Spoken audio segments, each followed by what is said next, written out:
বাজার থেকে ফুলকপি এনেই কিন্তু কর্তা শুনিয়ে দিল বিকালে গরম গরম সিঙ্গারা চাই কিন্তু ফুলকপি।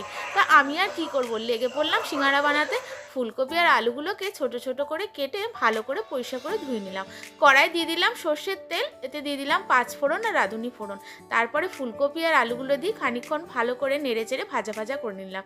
দিয়ে দিলাম হলুদ, কাঁচা বাদাম আর অল্প একটু লবণ দিয়ে আবার একটু ভালো করে নেড়ে চেড়ে ভাজা ভাজা করে নিলাম। তারপরে ভাজা হয়ে গেলে এর মধ্যে দিয়ে দিলাম আদা আর কাঁচা লঙ্কা বাটা। কাঁচা লঙ্কা বাটা আর আদাটা দিয়ে কাঁচা গন্ধটা যাতে চলে যায় ততক্ষণ ভাজা ভাজা করে কাসুরি মেথি দিয়ে দিলাম অল্প একটু মটরশুঁটি। মটরশুঁটির কিন্তু এখন প্রচুর দাম, এখনও কিন্তু বাজারে সেরকমভাবে ভালো করে আসেনি।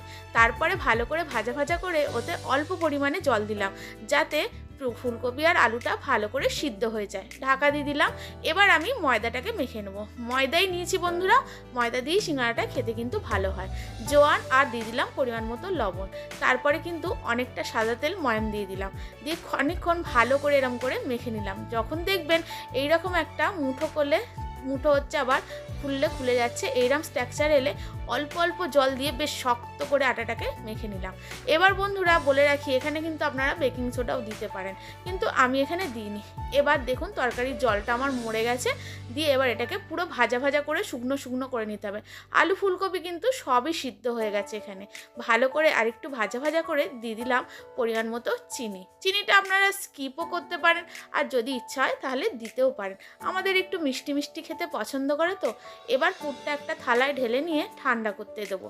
আর ততক্ষণ যে আটাটা মেখে রেখেছিলাম ময়দাটা, সেটা লেচি কেটে নিয়ে ঠিক এরম করে বেলে নেবো। একটু লম্বাটে করে বেলতে হবে বন্ধুরা সিঙ্গারা, দিয়ে মাঝখান থেকে কেটে নেবো। সবগুলো এরকম করে বেলে নিতে হবে প্রথমে, তারপরে কিন্তু সিঙ্গারাগুলো বাঁধবো। দেখুন আমার সবগুলো বেলা হয়ে গেছে, পুরটাও ঠান্ডা হয়ে গেছে। এবার একটা বাটিতে জল নিয়ে নিয়েছি। আগেকারের দিনে যেরকম আমরা শালপাতায় ফুচকা খেতাম না, ঠিক সেরকম করে প্রথমে জল লাগিয়ে এরকম করে নিয়ে নেবো। দিয়ে এই ডোঙার মধ্যে পুরটা ভরে দেবো। পুরটা ভরে দেওয়ার পরে ওপরে একদম যে পজিশানটা আছে সেটাতেও কিন্তু জল লাগিয়ে নিতে হবে, নাহলে করে কিন্তু ভালো সিল হবে না। এবার ওপর দিকে একটা ভাঁজ দিয়ে আর নিচে যেখানটা জয়েন করেছিলাম সেই জয়েন্টের মধ্যে একসাথে জুড়ে দিয়ে মুড়ে দিলেই হয়ে যাবে বন্ধুরা আপনাদের সিঙ্গারা। দেখুন একদম কি সুন্দর পারফেক্ট সিঙ্গারা হয়ে গেছে। অনেকগুলো কিন্তু সিঙ্গারা বাঁধা হয়ে গেছে। এবার কড়াই দিয়ে দিয়েছি সাদা তেল, আর এই সিঙ্গারা কিন্তু লো হিটে ফ্রাই করতে হয়। সিঙ্গারাগুলো দিয়ে অল্প অল্প করে ফ্রাই করে নিচ্ছি। দেখুন লো হিটে, দেখুন লাল লাল করে প্রায় ফ্রাই হয়েই গেছে। এবার কিন্তু আমি এই সিঙ্গারাগুলোকে তুলে নেবো। বিকালবেলায় কিন্তু সিঙ্গারাগুলোকে ভেজেছিলাম বন্ধুরা, দেখুন। আর এই রকম ঝুড়িতে যদি তুলে রাখি না, দেখলেই কি মনে হয় বলুন তো, চা নিয়ে আর সিঙ্গারা মুড়ি নিয়ে বসে পড়ি। আপনারা কারা কারা খেতে ভালোবাসেন? দেখুন কীরকম মচমচে হয়েছে সিঙ্গারাগুলো, ওপরের কোটিংটা একদম পারফেক্ট হয়েছিল বন্ধুরা। আপনারাও এরকম করে বানিয়ে খাবেন আর আমাকে কমেন্ট করে জানাবেন। আর আজকের মতো আসি বন্ধু।